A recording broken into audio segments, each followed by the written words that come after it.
Hi, I'm Sterling Perrin with Omdia, and I'm here at OFC 2026 and talking with Kobe Reshef, with CEO of PacketLight, and we're going to be talking today about some of the key trends we're seeing in the industry and how PacketLight has fits into those trends. Great to talk to you again, Kobe. It's been a while. Nice to meet you, Sterling. So PacketLight as a company, you've been around 26 years, which is a long time. Yeah. It's no easy achievement. Clearly, you've remained relevant for that time. What do you think is the key to how this company's remained relevant in a competitive industry? I think our keys is staying very close to the customers, hearing what they need, and developing the products to fit the needs. We look at different vertical markets, from video to encryption to financial institutes, carrier, service provider, utilities, and for each one of them, we put the features or the products which fit their need. We move very fast in order to adapt, and due to the close relations with the customers, we develop the right products very fast without too many hierarchies in the company to produce the product. So we come very fast with the technology that fits the market. And optical transport focus, we're at an optical conference, so obviously you're focusing on the optical layers, DWDM. The WDM over the years changed a lot. It started with gigi, 100 gig rates, with chassis for 10 gig only, and now we got to 8 tera in 1 RU. So evolution is enormous. The technology there, I think it's the most advanced market in terms of technology shifts. Certainly in 26 years, you've tracked that entire curve. There's different applications in optics, as there have been, but right now, I think it's obvious the focus of the industry is very much on AI. The transport network has a role to play, certainly, in AI. Can you talk to how AI is impacting and transforming the transport network? So AI, in order to operate, needs a lot of transport, a lot of capacity for the inference phase, for the learning phase. It's not just an issue of the amount of traffic, it's the latency and jitter of the traffic, because you don't want your CPU to stand idle and not process something.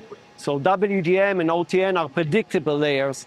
You know the latency, you know the data will not be switched or out and come in latency, and the GPU will stand idle without processing the data. So driving the capacity, the rate of the optical signal, the amount of data we can pack in a fiber, and the how compact it gets in order to fit this amount of capacity into the same rack with the same power that, which is quite a challenge as well. So there's, the terms that are used are scale up, scale out, and scale across, which is essentially, the DCI for an AI now, where you're fitting in to that scale across. We are transporting the data from one side to the other side fast, predictably, low latency, low jitter. Yeah. And we can go and we utilize the fiber to the most. C-band, L-band, all the technology, the flex grid, to enable us to move very fast with the optical signal bandwidth that we meet. So we meet 10 gig, then 100, 200, 400, 800, and we are going to meet 1.6 tera. So everything is ready and adapted for it now.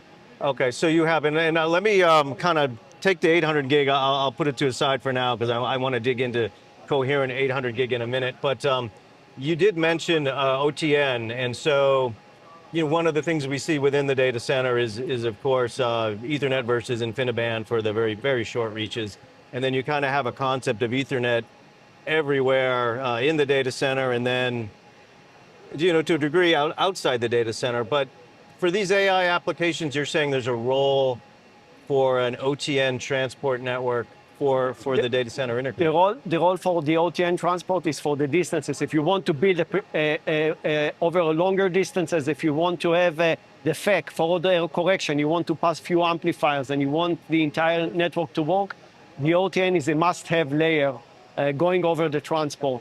As I mentioned also, the jitter and latency is predictable. With OTN? With OTN. Okay. And then you can deliver something predictable in the AI, and it's specifically important for the AI, for the GPU not to stay idle. Right. So what sort of distances then does the OTN become most relevant, you think? So I would say the OTN above 80 kilometers or 100 kilometers, when you need to pass few amplifiers, you need to start to use Raman amplifiers due to the OSNR. Then you need to have the FEC layer to fix the errors which are created over the link, and to have a reliable link without any errors. Okay. And you're doing this As part today? of, You have we customers have that it today, and we have 2,000, 3,000 terrestrial networks. And if you go to the subsea, there are thousands of kilometers Right, of subsea. right. With amplification along the path, they must have OTN. Of course. Ethernet as Ethernet natively cannot pass this Of course, path. of course. One of the other things we also track is openness of networks. Optics historically has not been very open. The hyperscalers have certainly driven a lot of requirements for openness. Yeah. Where, how is AI affecting requirements for openness and interoperability? More, less? So No? if you go back like 3-4 years ago, when there was 100 gig and 200 gig, there were no standards. The 400 gig put a sign for standard. So there were the ZR, ZR Plus, and Open ROADM. All the DSP vendors across the industry match this standard. So you can connect a DSP from different vendors or optics from different vendors, and they can work opposite each other. There is interoperability.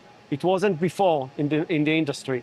So that's one thing. The second thing is also on the client side, on the interfaces, all the standards are being really kept, and any optics from any vendor can interface with any optics from any other vendor. So that makes the network much more robust. You can have second sources, you can have multiple solutions, and you can pick the best in terms of pricing, power, performance, or whatever is your concern.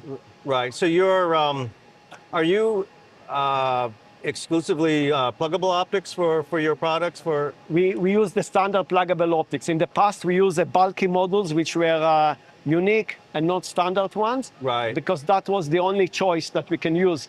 After we saw the evolution of the pluggable modules, we use only pluggable modules in our system, and only one which are adhere to the standard. If they don't adhere to the standard, we don't use them. Okay. Because the technology moving so fast, if you're using something which is not standard, after 1 year, 2 years, it will be out of the market. You cannot support a customer, and you cannot leave a customer without support after 2 years, and because you used unstandard optics. Agreed. Let's dig into the 100 gig, the 800 gig a bit. Coherent 800G, a big topic at this conference, and certainly for the year as well.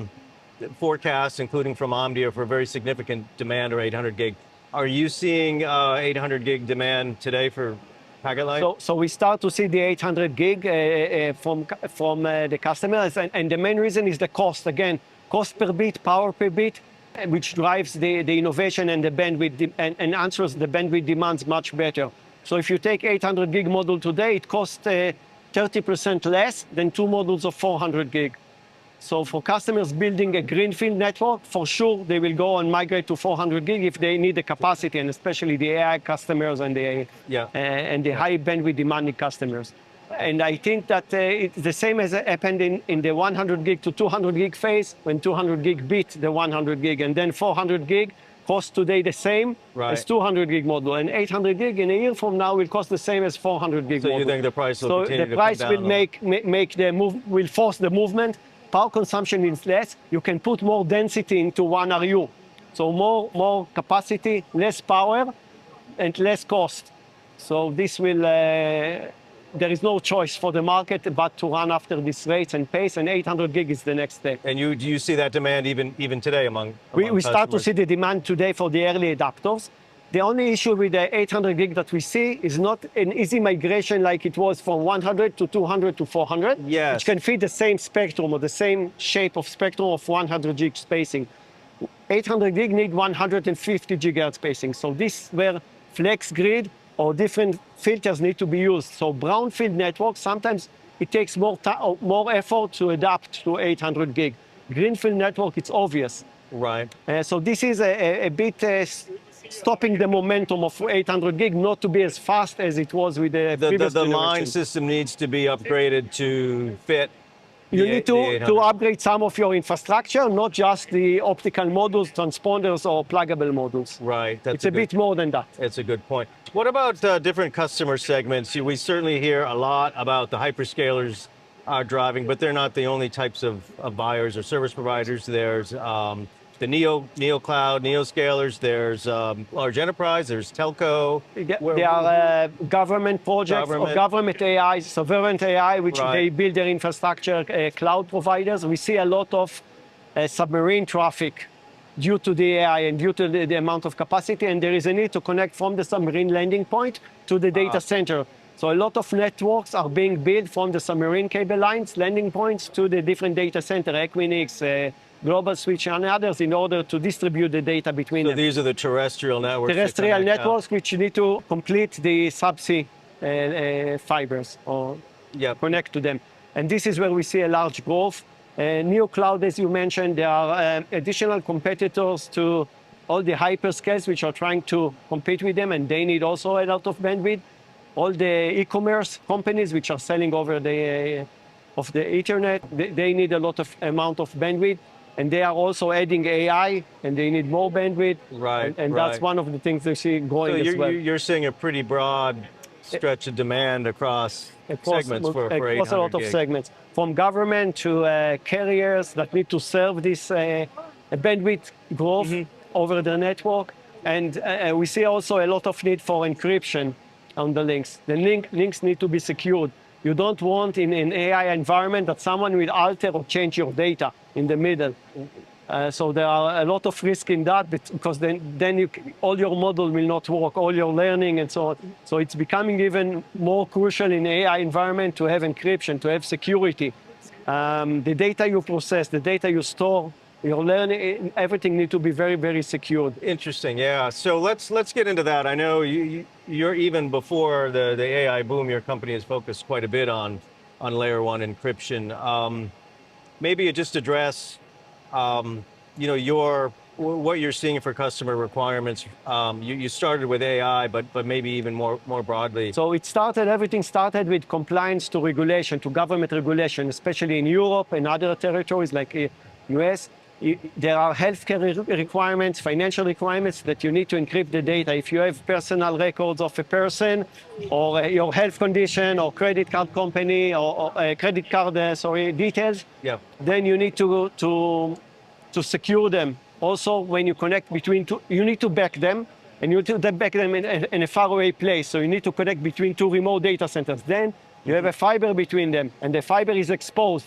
If you bend a fiber and 1% of the data, you can extract all the data from the fiber.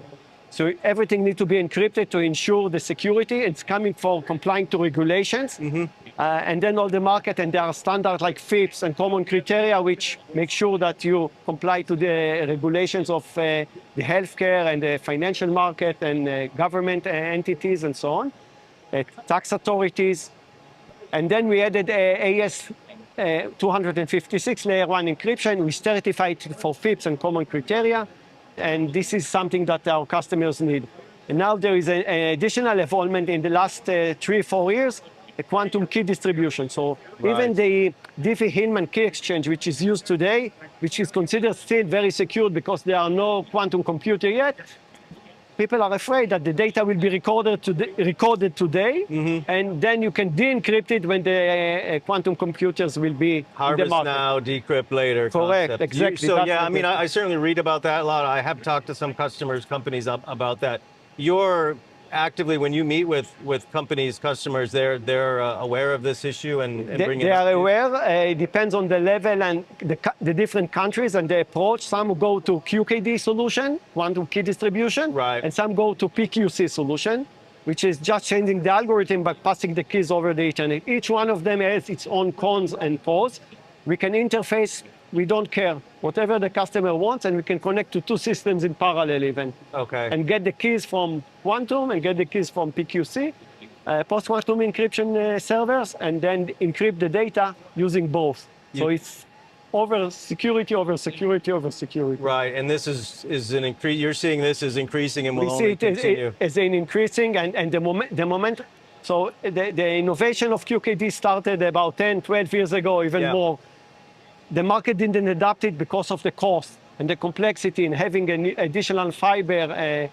But as we go along, the ecosystem there evolves. There is not one vendor, but there are like 10 vendors doing QKD and PQC, more even. So the ecosystem is there, and I think the market demand, and it will grow, and we are ready for it. And any of our system can connect to these devices. Something we're following quite a bit. Maybe maybe one last question on that before we close out, because these the quantum and even the PQC, they're separate systems from you. You're a transport vendor, transport network.